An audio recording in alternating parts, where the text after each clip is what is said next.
about to tell me my time is up for the current moment, and I'll look forward to continuing after QP. Honourable member for Wild Rose being very observant, and indeed he will have 6 minutes remaining when the House next resumes debate on the question, likely later today. But now we'll go to statements by members. Déclaration de député, l'honorable député. The honourable member for Bas-Richelieu, Nicolas Bécancourt. Mr. Speaker, 50 years ago, the Museum of the Abenaki opened its doors to visitors who were curious to discover the culture and the heritage of the Abenaki people.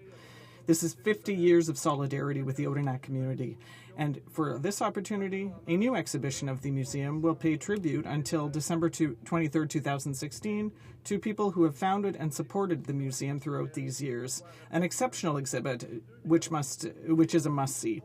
Since 2011, the museum has received 11 awards of recognition.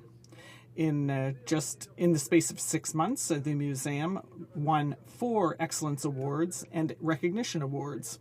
The Excellent Award from the Société du Musée du Québec, the Canadian Award for Aboriginal Cultural Tourism, the Interpretation Site Award, and the Excellence Award from the Association of Canadian Museums. These distinctive awards were presented to the museum for its innovative archaeological and research projects that foster the comprehension and acquisition of new knowledge. I invite you not only to come and visit the Musée des Abenakis this summer, but also to discover and learn about the Abenakis' rich heritage. Thank you, Mr. Speaker. Member for Medicine Hat.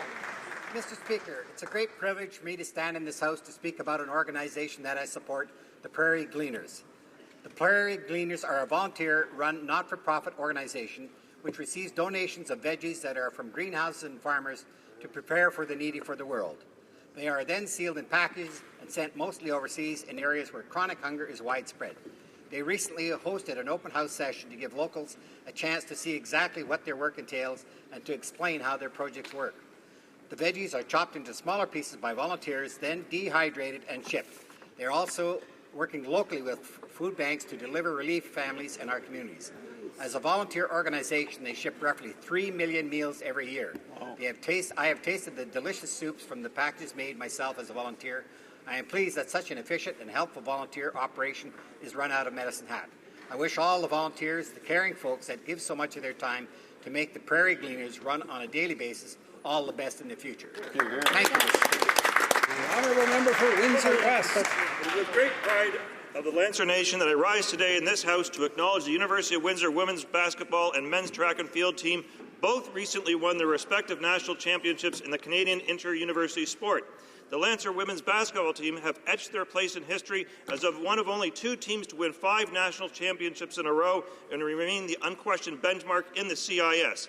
The Lancer men's track and field team have an equally impressive legacy of dominance in CSI competition. The 2015 title marks the 20th time the Lancer men's have won the national championship.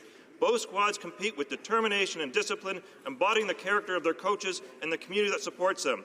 Coach Chantal Vallée and Dennis Farrell, both recognized as Coach of the Year in their respective sports, have built programs around very simple philosophies: team first and don't quit, win.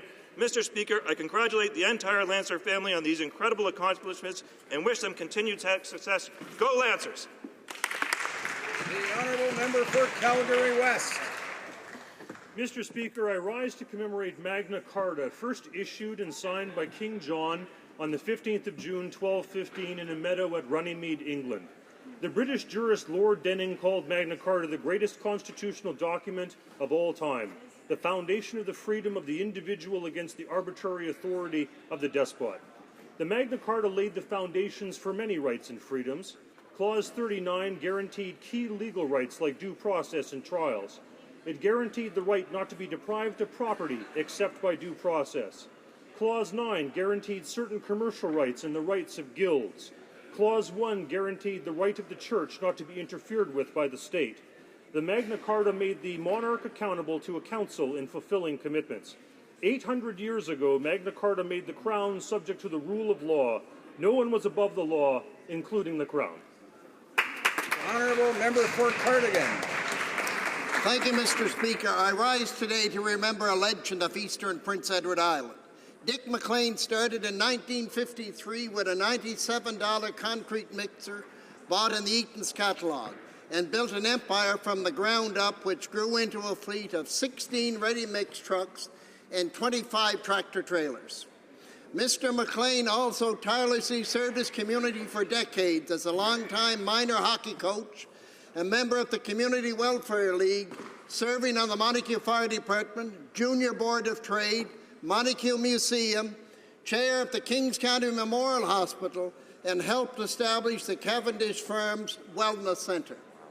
On behalf of all members of the House of Commons, I send our condolences to Dick McLean's wife, Mary, children, John and Doug, friends and family, and all those who were privileged enough to know such a great man. Thank you, Mr. Speaker.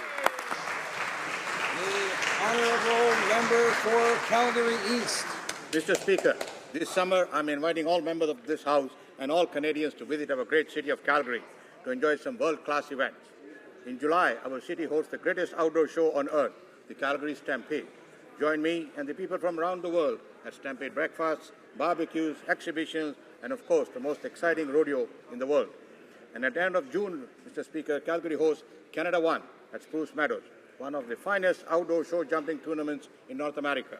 And then there is Global Fest in my riding, which lights up the August skies with incredible pyro-musical firework display and has delicious foods and dance performances from the many cultures in our community. Mr. Speaker, then Calgary is gateway to Banff National Park, Canada's oldest and grandest national park. Spend a day in Banff to enjoy the outdoors. Mr. Speaker, I invite all Canadians to come to Calgary this summer. Thank you. The honourable member for Laval. Mr. Speaker, Louis-Roger Jean-Pierre, a Canadian child aged 8 months, has encephalopathy, which, according to the diagnosis of doctors at St. Justine Hospital, means that he will certainly die in the near future. Given the health condition of her child, his mother, Christina César, who is Haitian, applied for a visitor visa so that she can visit Canada to see her son one last time.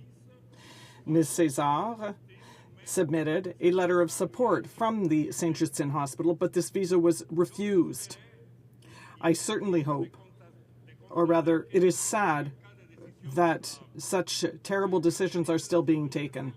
I hope that the Minister of Citizenship and Immigration will show some humanity and intervene as soon as possible in favor of this mother who cannot believe what is happening to her. Honourable member for Whitby, Oshawa. Thank you, Mr. Speaker. I rise in the House today to recognize the Whitby Minor Lacrosse Association, who will be hosting the second annual Highway of Heroes Challenge Cup this weekend. The Cup is held in partnership with Oakville Minor Lacrosse Association and is played in honor of the men and women who have sacrificed their lives for our freedom. This one-day box lacrosse event will consist of a total of 18 games and will be played at the McKinney Centre in Whitby.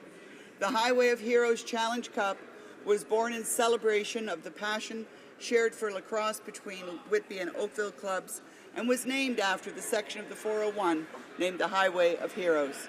Mr. Speaker, I would like to thank both associations for fostering sportsmanship between Whitby and Oakville that instills the importance of commemorating our fallen heroes to our young athletes. Thank you so much.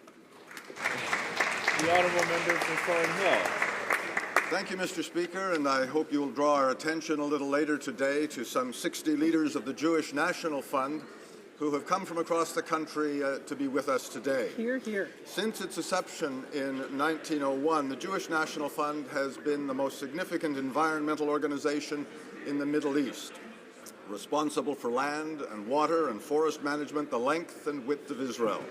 The Jewish National Fund of Canada has been a leading contributor to a wide range of programs, from tertiary wastewater treatment and reservoir building to greening the deserts and reforestation of the fire-ravaged Haifa forest. Hear, hear. And of course, the JNF honored the Prime Minister of Canada with the naming of the Hula Valley Bird Sanctuary Visitor and Education Centre last year in recognition of his steadfast support of Israel and the Jewish people. Mr. Speaker, we thank the Jewish National Fund for a century of service to the land of Israel and its citizens, Jewish people everywhere. Hear, hear, hear, hear.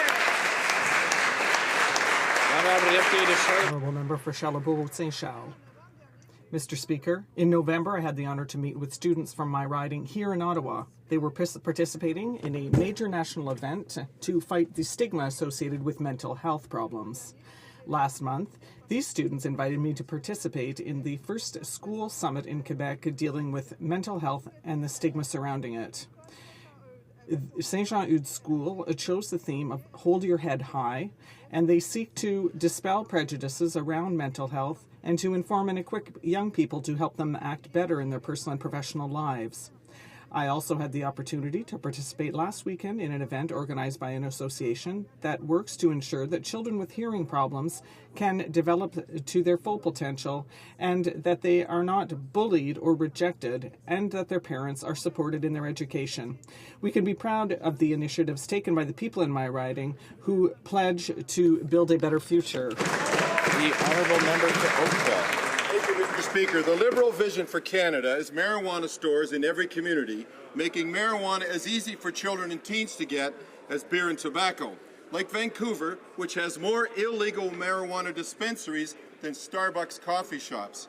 In April, 63 young people in Vancouver ended up in the emergency room of St. Paul's Hospital suffering from nausea, palpitations, and diminished consciousness in one day from marijuana poisoning. Colorado rolled out legalization with tough regulations, yet 45 children have been treated in poison control centers after eating marijuana sweets. Almost half the adults arrested test positive for marijuana. Marijuana is the #1 reason for DUI charges. Marijuana-related hospitalizations increased by 82%, and marijuana-related traffic deaths doubled in the first 5 years. How many Canadian children and teens have to get their stomachs pumped or die in motor vehicle accidents before the Liberals admit their drug vision would be a nightmare for Canada's youth and their parents? The Honourable Member for Beauport-Limoilou.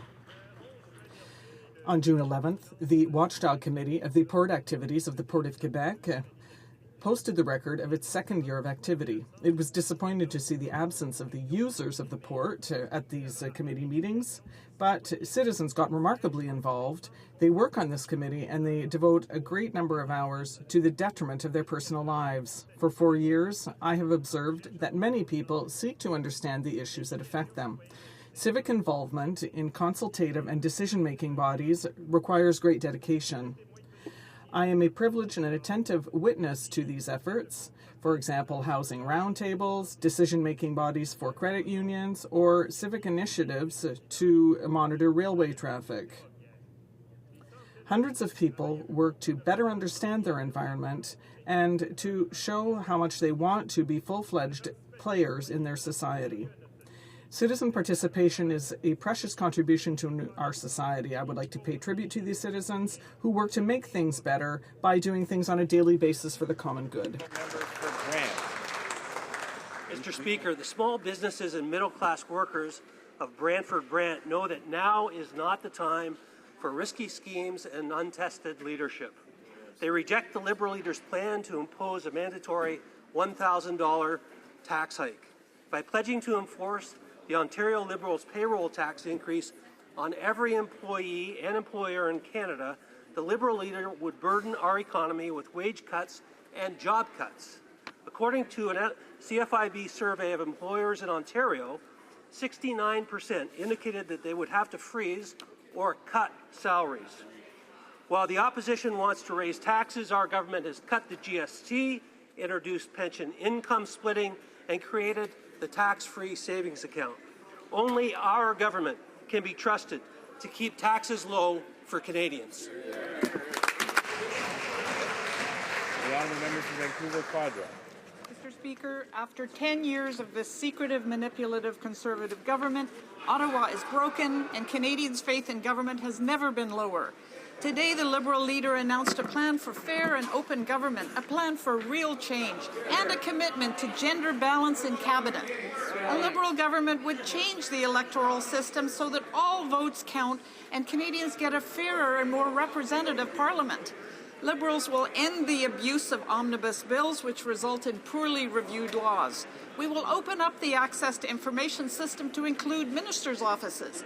Charities will be allowed to advocate for the people and issues they represent without fear of tax audit harassment. We will bring back the long-form census, bring science back into government decision-making, and we will stop this government's practice of using taxpayer dollars for partisan advertising. Canadians want real change and real accountability. It's obvious the present government can provide neither. Canadians want their trust in government restored, and the Liberal Party has the only plan for real change to do just that. The Honourable Member for Kitchener-Conestoga. Mr. Speaker, listen to this feedback from constituents in my riding of Kitchener-Conestoga as it relates to our enhanced universal child care benefit. Quote, "This is definitely the right way to go. We need to support young families." End quote. Quote, "For my 7 grandchildren, the more help they get from a fair Conservative government, the better off they will be." End quote. I believe it. Constituents in Kitchener-Conestoga strongly support our government's plan to reduce the tax burden on young middle-class families. We make no apologies for ensuring middle-class families are aware of the measures that put more money back in their pockets. We want Canadians to know about the new family tax cut and the enhanced universal child care benefit, which will benefit 100% of families with kids. The vast majority of the benefits going to young and middle-income families. That's great. We know the Liberals and NDP would raise taxes on the middle class. Yes, Canadians know that it's only our government that they can trust to lower taxes. The Honourable Member for Newton North Delta. In the dying days of this government, the Conservatives are rolling out photo ops, wasting millions on partisan advertising and still more on opinion polling, all on the taxpayers' dime. Gone are the Conservatives who promised reform. Gone are the Conservatives who wanted to put an end to Liberal corruption. Gone are the Conservatives who rode to Ottawa on the white horse of accountability. They came here to change Ottawa. Ottawa changed them. Their senators are in court. They shut down parliamentary debate over 100 times. And the leader of the third party, who broke his promise of open nominations to his own party, is now making 32 new promises. But thankfully, Mr. Speaker, change is in the air. This October, Canadians can finally vote for the progressive change they want and actually get it.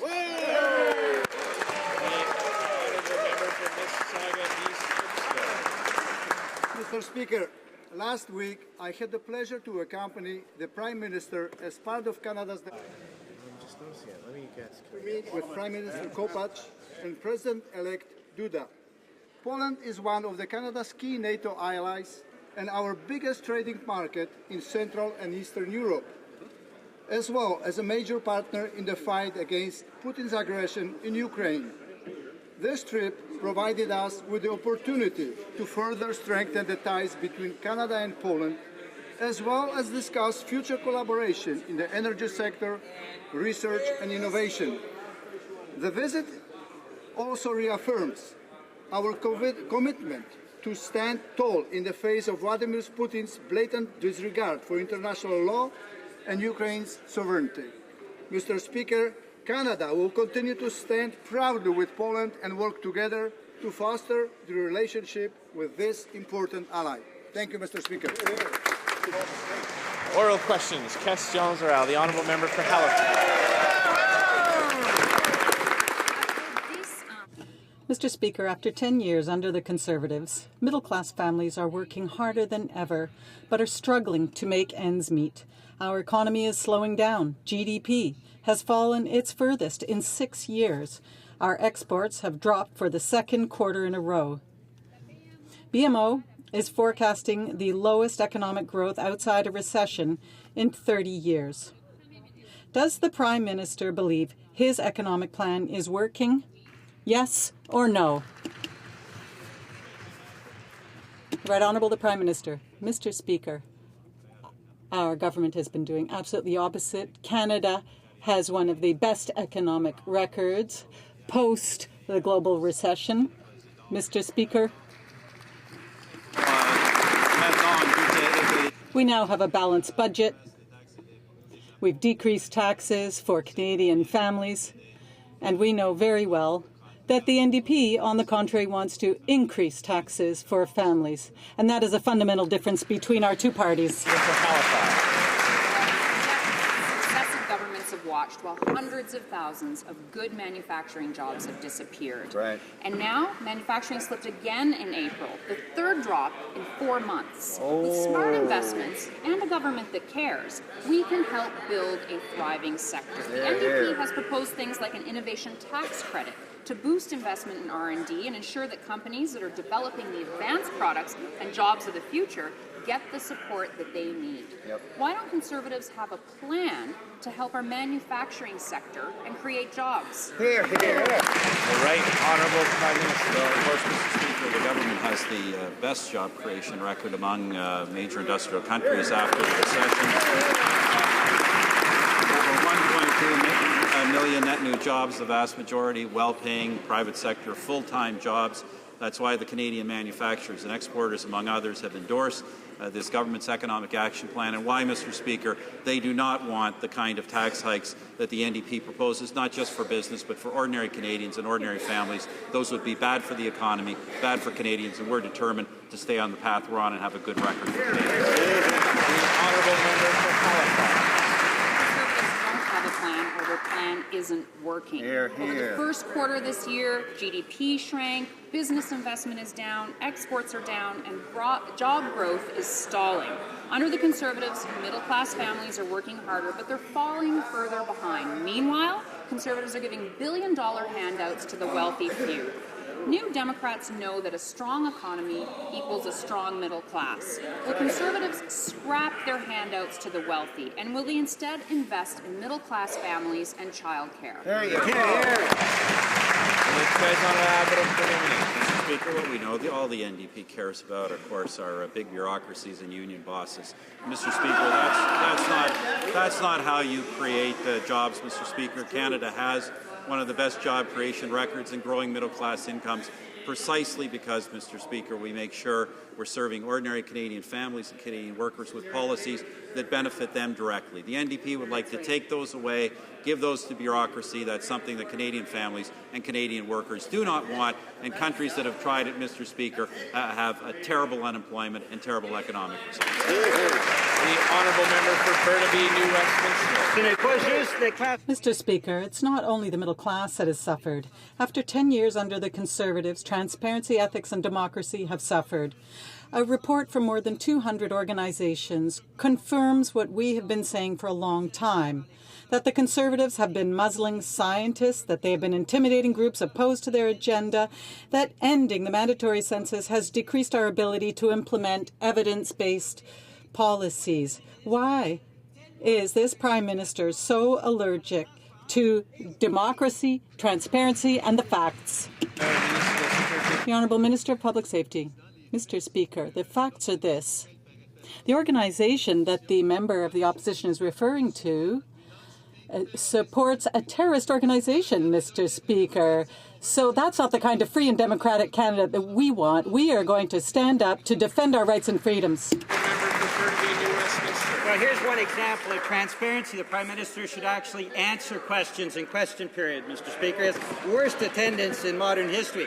How Conservatives muzzle and silence anyone who disagrees with them is shocking.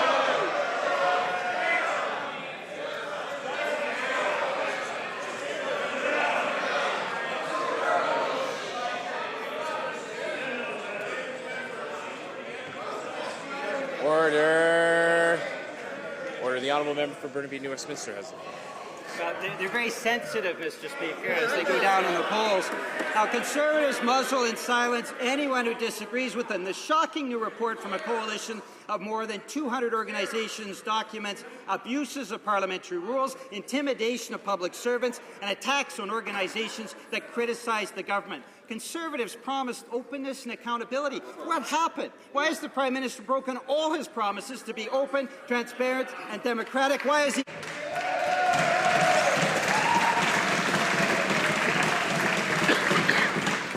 The Honourable Minister of Public Safety. Mr. Speaker, the group in question is defending Irfan Canada a listed terrorist organization in Canada, Mr. Speaker. We won't take lessons from this organization nor from the opposition. Why are the NDP, Mr. Speaker, and the Liberal siding along with terrorist organizations and organizations that are supporting them, Mr. Speaker? We will stand up for democracy, for the right of Canadians, and stand up for them and protect Canadians.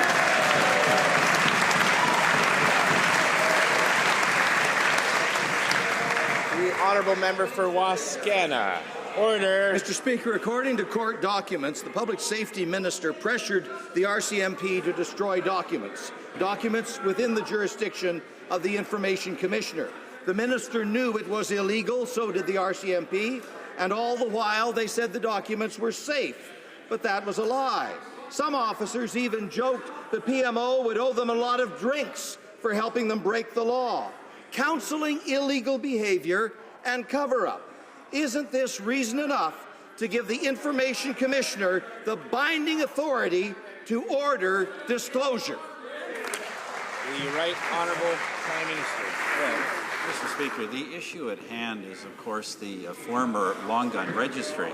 It was this Parliament and this government that passed legislation explicitly to destroy that registry, Mr. Speaker. The RCMP is acting upon that legislation. We obviously encourage them to do that, Mr. Speaker. I know that the Liberal Party wants to bring back the long gun registry, but that is against the wishes not only of this Parliament, but against the wishes of Canadians. The honourable member for Wascana. Well, he just keeps making it up.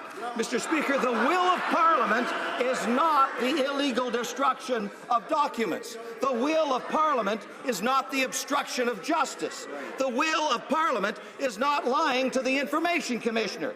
If Canadians are going to trust their government needs to trust them. Trust them with access to information, trust them with the facts, trust them with the truth. Why does the government believe that it cannot accomplish its policy objectives without breaking the law? That's an attitude of a tin-pot republic, not Canada. The Right Honourable Prime Minister. Speaker, the will of this Parliament is to destroy the long gun registry, and the will of this Parliament is to make sure, and the law of the land, and to make sure that the next Liberal government doesn't get a head start on trying to recreate such a long gun registry, Mr. Speaker. That's what Canadians were promised. That's what we have delivered. Now, I don't know why it is that these guys are so obsessed in the Liberal Party with going after farmers and duck hunters, and they oppose mandatory prison sentences for people who actually use guns to commit crimes. That's what we stand for.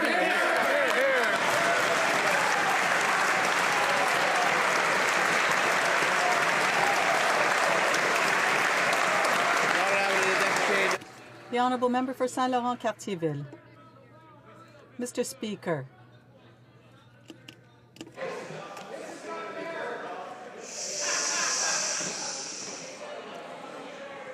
the Honourable Member for Saint-Laurent-Cartierville. Mr. Speaker, the Prime Minister himself has referred to another Liberal government. Well, the Liberal government will make sure that it prevents an anti-constitutional law, because that's what it's doing, and it's trying to do that to hide what was done by interfering in RCMP affairs and trampling on the law.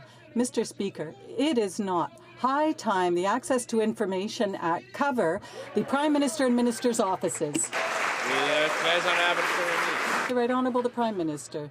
Mr. Speaker, once again, this government committed to the people to eliminate the long gun registry and to impose mandatory minimum prison sentences on people who commit crimes with long guns and firearms, Mr. Speaker. That is our policy. That is the law of this country, and that was a policy that was voted on by this Parliament, Mr. Speaker. The member for London Fanshawe.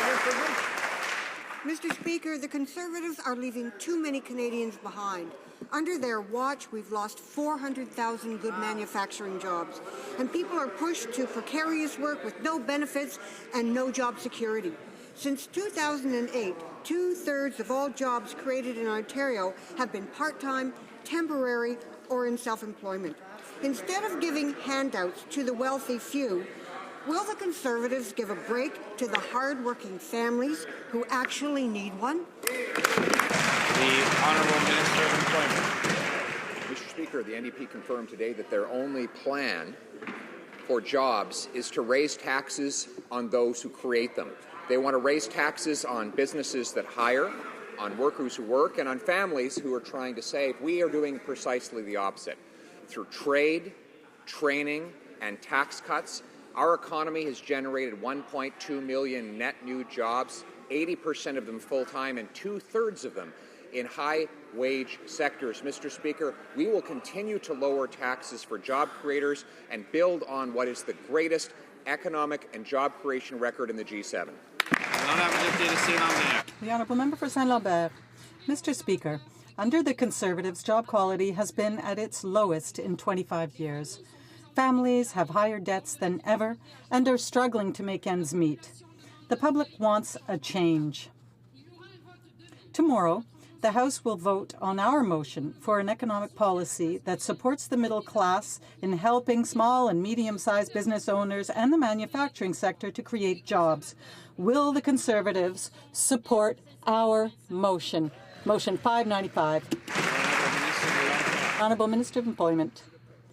Mr. Speaker, we will never support an NDP or Liberal plan to increase taxes on small and medium-sized businesses. They are proposing a $1,000 tax on each and every worker earning $60,000 a year. Second, they are proposing that that same tax apply to small and medium-sized businesses, Mr. Speaker. We know that this kind of tax will kill jobs for Canadians, which will put them at a huge risk. We will do the opposite by decreasing taxes on small and medium-sized businesses and by creating jobs. La commissaire fédérale à l'information, Suzanne Legault, est devant les tribunaux contre le ministre de la Sécurité publique concernant la destruction illégale de données par la GRC. La question est sérieuse. Excuse l'honorable député, mais il y a I'm sorry, there's a problem with the interpretation. Can you hear? The Honourable Member for Gatineau. Mr. Speaker, the Federal Information Commissioner, Suzanne Legault, has taken the Minister of Public Safety to the courts for the illegal destruction of data by the RCMP. This is a serious issue. We have learned that the Minister's office would have possibly put pressure on the RCMP to break the Access to Information Act by destroying data faster. Will the minister be transparent and tell us whether or not his office put undue pressure on the RCMP to destroy that data before that legislation was brought forward? Mr. Speaker, it's very clear. Parliament voted to abolish the costly and ineffective firearms registry in order to stop treating all hunters and fishermen as second-class citizens, Mr. Speaker. That is why we firmly reject any implication that the RCMP would have acted inappropriately in destroying obsolete data. And, Mr. Speaker, we are proud to have fulfilled our mandate and to have respected the will of Parliament, and we will continue to close any shortcomings in our legislation. Honourable Member for Gatineau. Mr. Speaker, I imagine that's why the government under C-59 is just going to pardon all those who took part in illegal actions. The Conservatives must be taking citizens for idiots. A few days away from the end of this session, they are multiplying the number of vote-getting bills that do not stand a chance of being passed, including a bill on impaired driving that will be announced, a bill on victims' rights in the military justice system, already tabled. And I am not going to clap, Mr. Speaker. Members being a little bit premature in their applause. I think this far into the Parliament, I wouldn't have to remind them to hold off on their applause until the member for Gatineau is finished asking the question. Well, I wouldn't applaud if I were in the government because anyway, these bills won't even be passed. But my question is a simple one. If these issues were so important to the Conservatives, why were they not tabled earlier so that they could go through the normal process and even stand a chance of being passed? The Honourable Minister. Thank you, Mr. Speaker. And I'd like to thank my colleague for her question. We are very proud to bring forward bills in this Parliament that will protect all Canadian men and women, particularly protect victims in Canada. That is one of our priorities, Mr. Speaker, and it has always been so. We will continue to work even harder right up to the last day of Parliament, and I would encourage all my colleagues to do the same.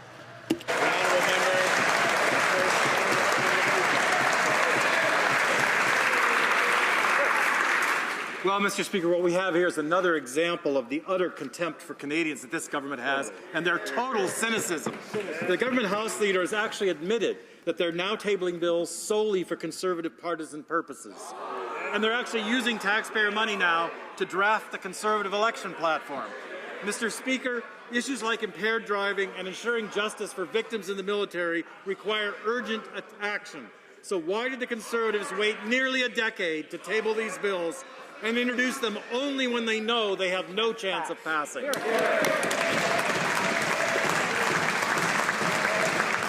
Honourable Minister of Justice. I thank the honourable gentleman for his question. Mr. Speaker, as I just said to his colleague, we've presented legislation throughout the life of this Parliament. Presenting bills that were there to protect victims, Mr. Speaker, a Victims' Bill of Rights, cyber legislation under the Justice Department, Mr. Speaker, bills that were presented to protect children from sexual predators, Mr. Speaker, now legislation that is designed specifically to protect Canadians from the carnage that occurs on our highways because of impaired drivers. Mr. Speaker, we intend to work to the very last day of Parliament. That's what Canadians expect. I encourage the honourable member to do the same thing. The honourable member for Timmins, James Bay.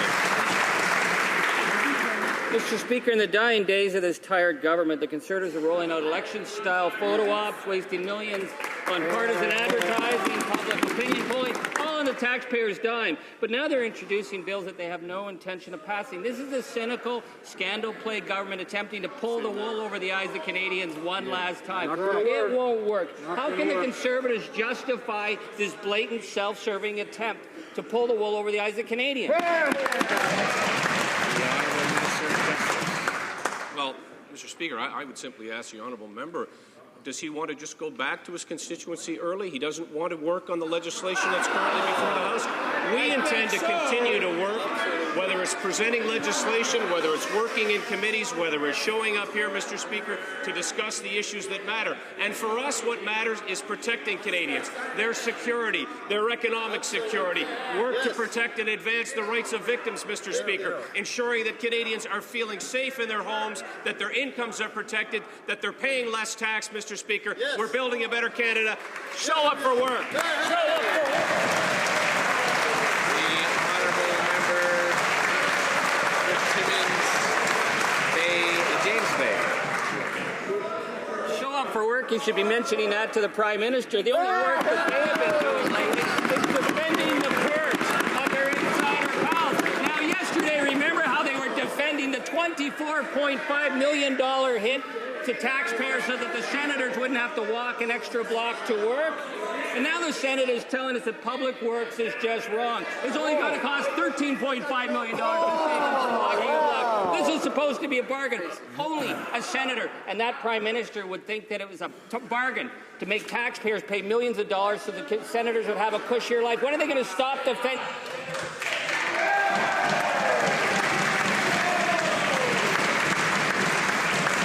The Honourable Parliamentary Secretary and the Minister of Public Works. Thank you, Mr. Speaker. We do expect that the Senate will accept the building that offers the best value for taxpayers' dollars.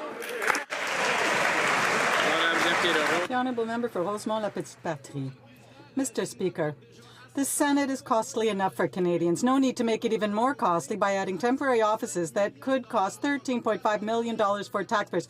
Or maybe that's 24.5. It's not very clear. But you know, even $1 would be $1 too many for corrupt senators who don't want to walk a block to get to work.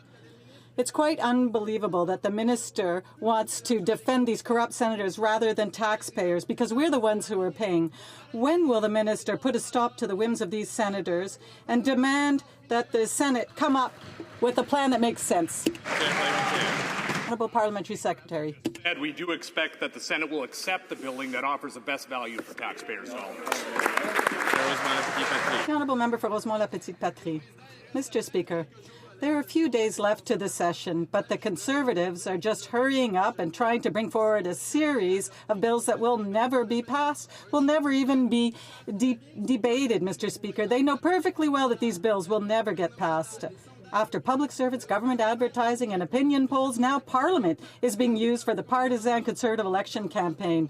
We're being taken for idiots, Mr. Speaker. How can the government leader justify this new abuse of our parliamentary institutions and public funds? How can he justify that?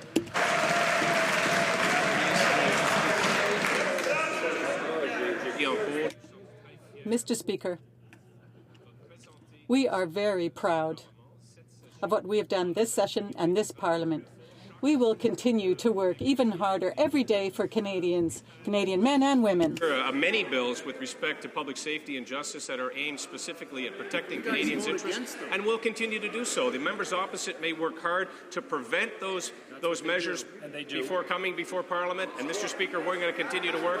The honourable member may be anxious to get out of here. He's going to have a hard time getting a job at Yuck Yucks the way he's been acting. Honourable member for Montavista, Gander, Grand Falls, Windsor. Mr. Speaker, a report released today entitled Dismantling Democracy, Stifling Debate and Dissent in Canada outlines the shameful record of the Conservative over the past 10 years. That's more evidence that Ottawa is indeed broken. Today, our leader introduced a comprehensive plan, focuses on more transparent government, giving Canadians a voice in Ottawa, open and fair elections, evidence-based policy, and better service for all Canadians. How is it that this Conservative government that came to power promising more transparency has become the least transparent government in Canada's history? The Honourable Parliament Secretary of the President. It's a bit rich to hear the Liberal leader and his Liberals talk about fair and open government while he continues to fight against greater transparency and accountability for First Nations and unions in Canada. It was our Conservative government, I'll remind the member, that cleaned up the mess left by the Liberals in their sponsorship scandal. The Liberals have opposed every effort we've made to bring accountability and transparency to Ottawa. Mr. Speaker, it's hypocrisy on that side of the House. Here, here. The Honourable Member Mr. Speaker, after a decade of secretive and manipulative Conservative government, democracy in Ottawa is broken, and Canadians' faith in it has never been lower. Today, the Liberal leader announced a plan for real change. Liberals will end the unrepresentative first-past-the-post voting system, engage the public in selecting a fairer one, and table electoral reform legislation within 18 months of forming government. Will the Prime Minister finally join the vast majority of Canadians calling for a fairer, better, more representative electoral system for Canada? The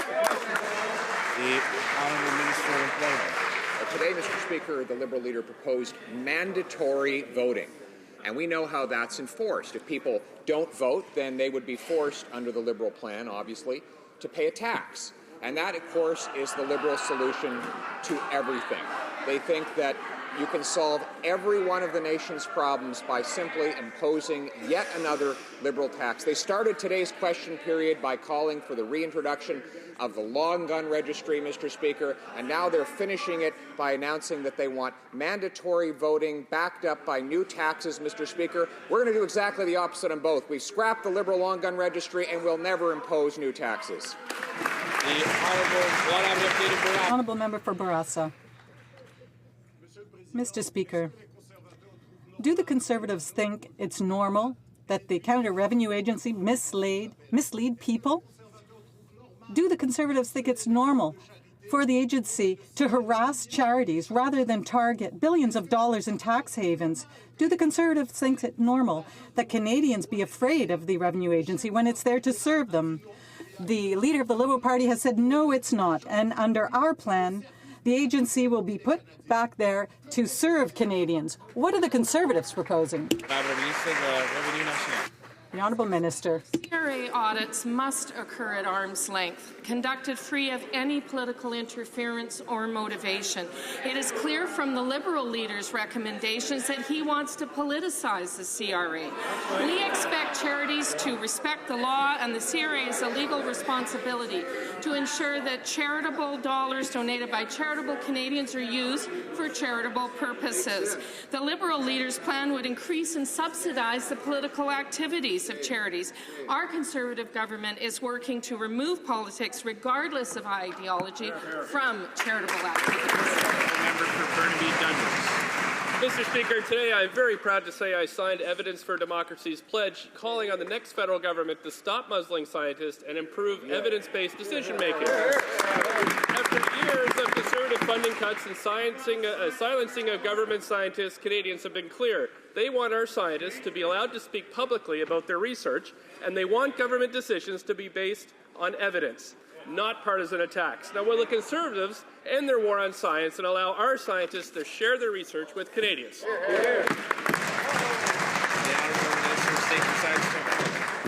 Mr. Speaker, let me make it clear. Our government has made record investments in science, technology, and innovation. Why? To create jobs and improve the quality of life for Canadians. Mr. Speaker, Canadian federal agencies and departments now publish several thousand science articles per year. We're proud of the work done by our scientists. Let me also add, Mr. Speaker, that while ministers are the primary spokespersons for our government departments, government scientists and experts are readily available to share their research with the media and the public. Honourable member for Rivière-des-Mille-Îles. Mr. Speaker, the Conservatives aren't dealing with all of the people who have been laid off. Today, the NDP has taken a solemn vow to defend science and the end of censorship that scientists have endured. The NDP has put forward a concrete plan to return science to the place it deserves. What are the Conservatives waiting for to stop muzzling scientists and appointing a parliamentary director of science so that the government can take decisions based on science and not on ideology? Merci, Monsieur le Président. Thank you, Mr. Speaker. Our government remains committed to supporting science, technology, and innovation. In 2007, in fact, our government created the Science Council and for science and technology as well. The council gives advice to the government, strategic advice in terms of science and technology, and publishes reports that measures performance. The Honourable Member for Bourg-Salaberry. 130 icons of our Canadian aerospace sector are being honoured at the 51st Paris Air Show. Our aerospace companies are demonstrating their expertise and their know-how as well as their world-class innovations. Unfortunately, whereas job losses are multiplying in the Canadian aerospace sector, Conservative ministers missed their flight to represent our aerospace companies at the most important aviation trade show in the world. What are Conservatives waiting for to promote Canada's commitment to our sector and aerospace jobs?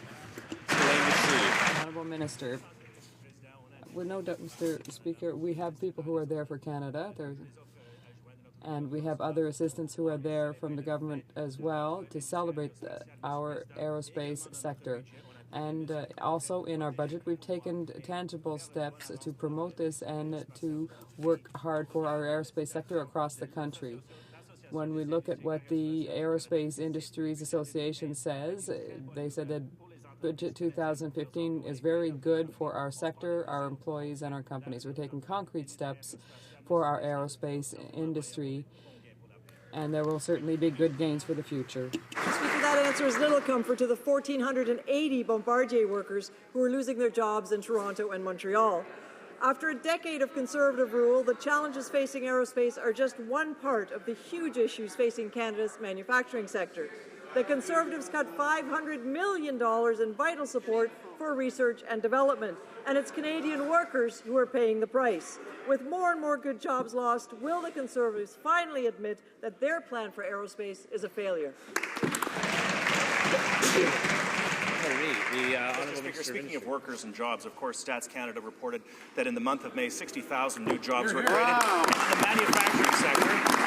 And of those 60,000 jobs, 22,000 of them were in the manufacturing sector. With regard to the aerospace sector, Mr. Speaker, the Aerospace Industries Association of Canada's 2015 report compared Canada with other OECD countries, and they reported that Canada's aerospace industry is number one in productivity, number one in civil flight simulation, number 3 in research and development, and all of the organizations, every single one of them in this country that supports and works with the aerospace sector has endorsed our budget because we are taking concrete actions to build the aerospace sector. The member for Whitby, Oshawa. Thank you, Mr. Speaker. Unfortunately, the Liberals and NDP support a mandatory payroll tax hike on Canadian families. Can the Minister of State for Finance update the House on our government's actions to help Canadians save more money for their priorities? The Honourable Minister of State for Finance. Speaker, I'd like to thank the member from Whitby, Oshawa for the question. She's correct. Now is not the time for risky schemes and untested leadership.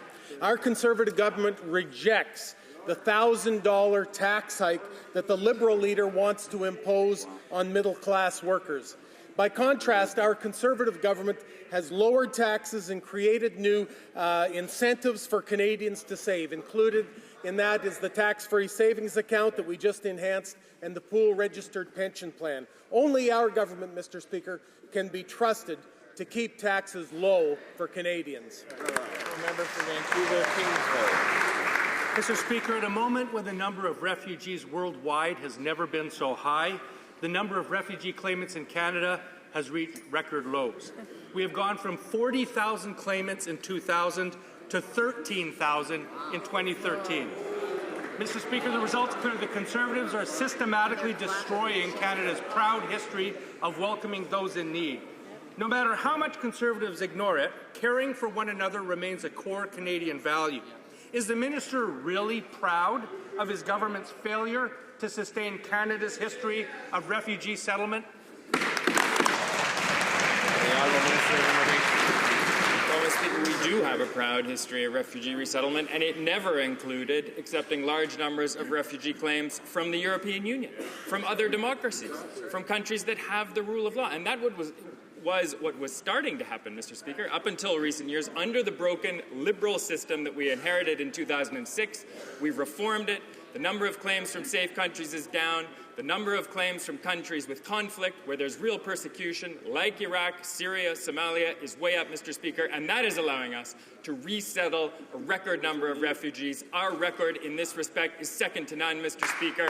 Canada is standing up for refugees in the best traditions of our humanitarian programs. Actually, Mr. Speaker, that record pales in comparison to Scandinavian countries who accept far more refugees for the same population. But, Mr. Speaker, this is not just a numbers game, it's also mean-spirited. Thanks to Conservative cuts, pregnant women claiming refugee status are going without prenatal care. Desperate parents are waiting so long to get care for their kids that children are ending up in the hospital, and sick people are going without chemotherapy and essential medications. That is the kind of welcome this government is giving to refugees. Why will the minister not show respect for basic Canadian values and restore appropriate health care for refugees? The Honourable Minister of Citizenship and Immigration. Well, Mr. Speaker, once again, the Honourable Member is completely wrong. The European Union, the member countries of the European Union, resettle almost no refugees. They do have large numbers of asylum claims these days, Mr. Speaker, and we salute some of those countries for accepting asylum seekers from the troubled Middle East and other regions. But, Mr. Speaker, the member is totally out of line when he says at this late date in this House, contradicting some of his own party colleagues that refugees in this country are not receiving health care. The reverse is true. They receive the best health care in the world, every one of them, Mr. Speaker, and we will continue to stand up for refugees and Canadian taxpayers. The Honourable Member for Pierrepont-Dollard.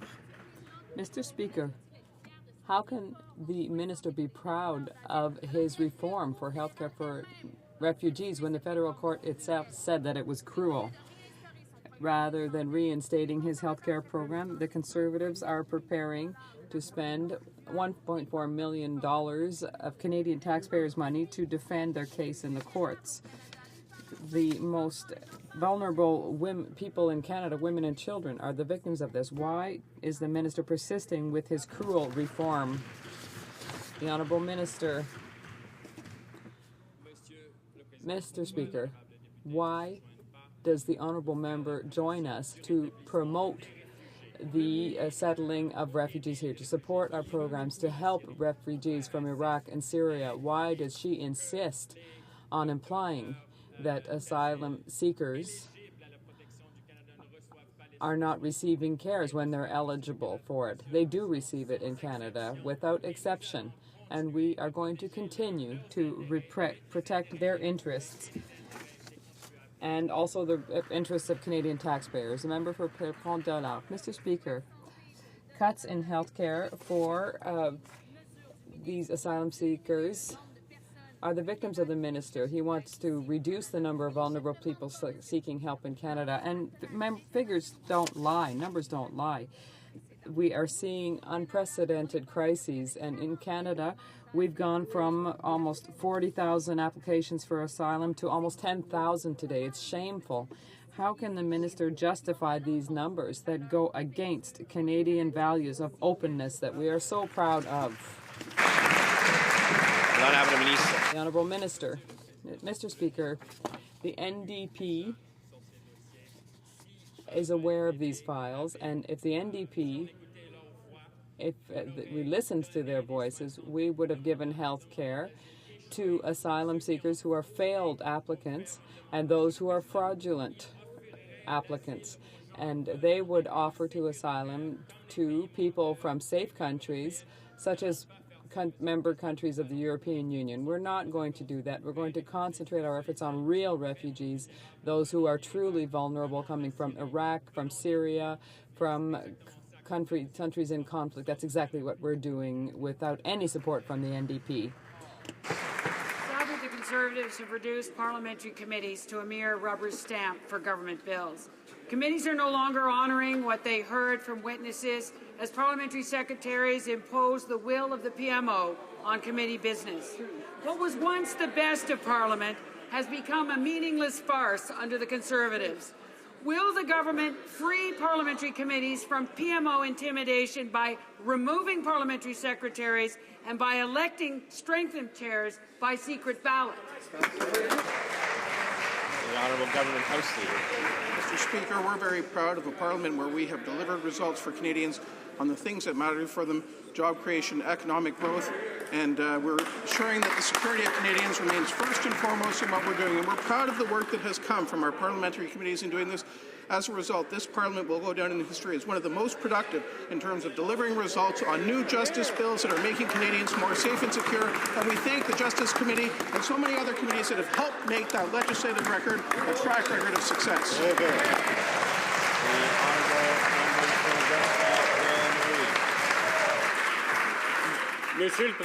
Mr. Speaker, this government has no respect for science.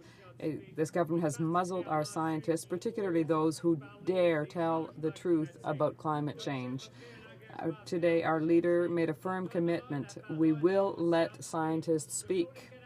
Canadians are paying for federal research, and they have the right to know what the truth is. Why does this government not understand that it's science and not ideology that should guide us in the stands that we take in our decisions? Why will this government not allow scientists to tell the truth? The Honourable Minister of State. Mr. Speaker, the premise of the question is ridiculous. Our government has made unprecedented gains in science and technology, and we have raised the quality of life of Canadians. We have also announced News for Scientists that will make government-funded research done,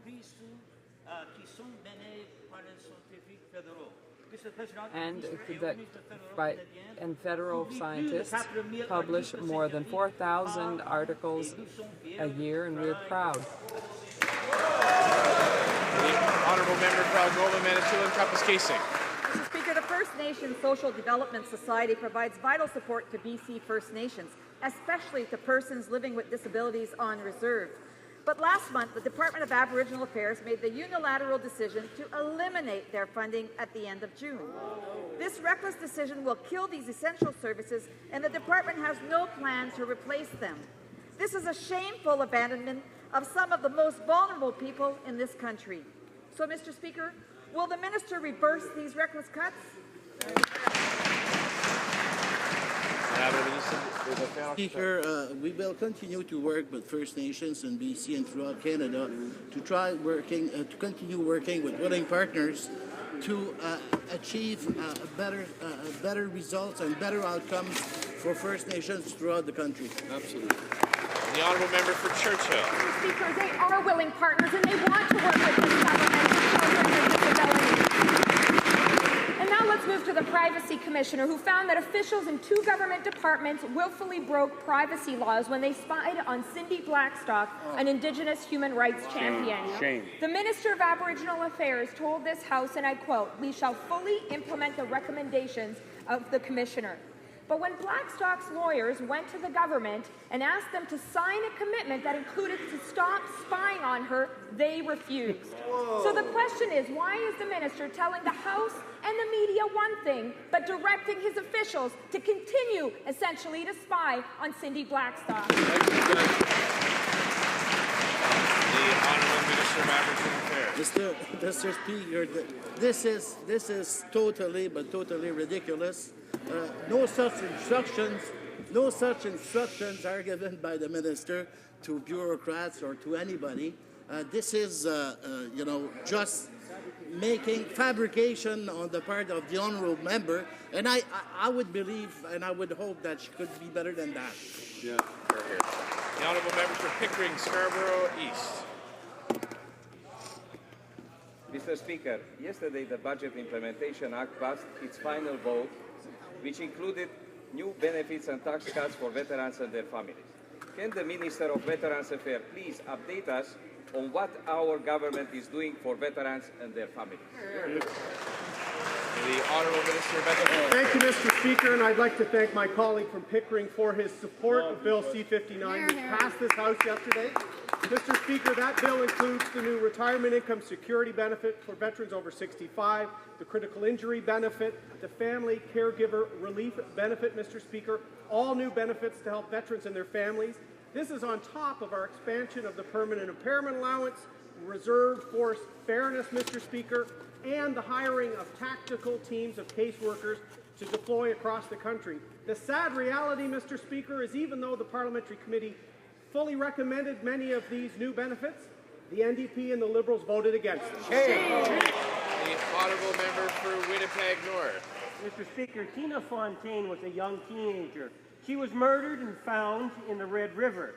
She was under the NDP foster care system at the time. Mr. Speaker, in April of this year, yet another young girl was sexually assaulted and almost beaten to death, Mr. Speaker, and left under the mantle of a foster care program once again. Mr. Speaker, there is a foster...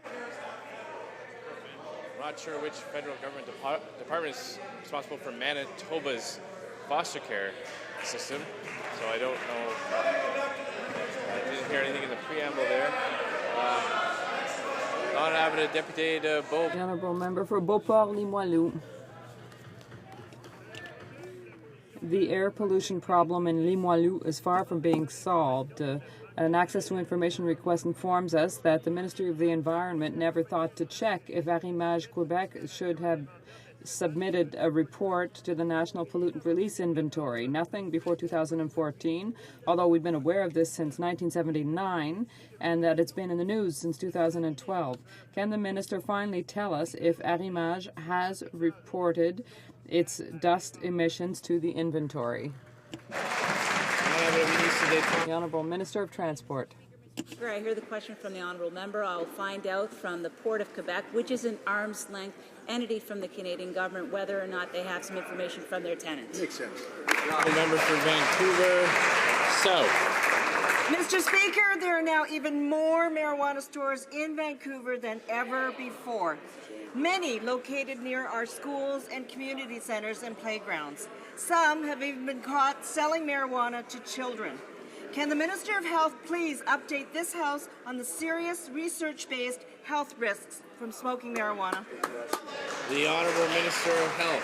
Well, Mr. Speaker, our Conservative government is going to continue to stop kids from smoking marijuana because we know that it has very serious and lasting health effects for youth. In fact, it was the former president of the Canadian Medical Association was clear when he said the health risks of smoking marijuana for youth are irrefutable. Marijuana is dangerous for kids. It leads to increased risks of mental health issues, including psychosis and schizophrenia. And, Mr. Speaker, while the Liberal leader and the NDP support making marijuana use an everyday normal activity and have it available in storefronts like Starbucks, our government will continue to protect young people from marijuana. Honourable Member for Bar-Richelieu, Nicolas Bécancourt. Mr. Speaker, over the last week, the government has tabled bills with a goal of preparing its election campaign. Why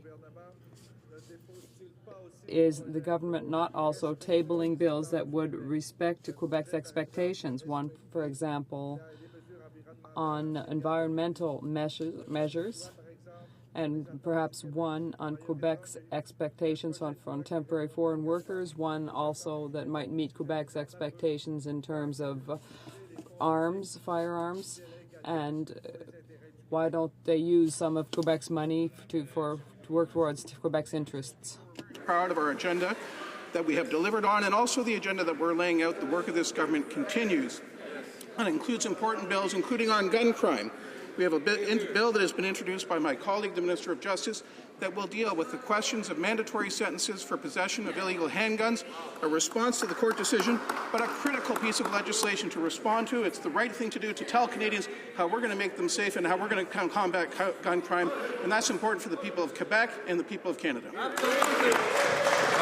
Honourable Member for Richmond-Arthabasca. Mr. Speaker, the government leader admits himself the raft of bills presented these days have only a single electoral objective. Despite all of the issues touched upon, the government's careful not to bring back medical assistance for dying, which has been a consensus in Quebec since the end-of-life bill was adopted there a year ago. The Minister of Justice promised that a consultation process would be implemented by the end of the session, which will end, as we know, in a few days.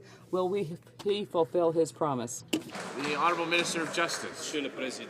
Mr. Speaker, we had the intention of presenting a consultative process to Canadians. It's a promise we made. Important issue, an issue that touches lives and communities across this great country. We intend to have a very inclusive consultation. We expect to say more about this in the very near future, and I thank the honourable member for his interest in this important issue. That concludes the question period for today. Well, we can come back tomorrow and do it again. Orders of the day. Ordre du jour. Resuming debate at third reading of Bill S7, the cultural barbaric, zero tolerance for cultural barbaric practices.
Order. L'ordre. The member for Wild Rose would like to resume his speech, and I would like to be able to hear him. So will people please take their conversations out of the chamber if they're not going to be involved in the activities in the chamber? The honourable member for Wild Rose. Thank you, Mr. Speaker. With the passage of Bill S7, Canada would join the growing list of like-minded countries criminalizing forced marriage. Moreover, the proposed maximum sentence of imprisonment of 5 years lies within the average range of penalties of the countries I outlined just prior to question period, Mr. Speaker. Now, some have claimed that these offenses have no impact because there have been few convictions. Well, Mr. Speaker, I completely disagree, and for several reasons. First of all, as the RCMP pointed out in their written submission to the Citizenship and Immigration Committee,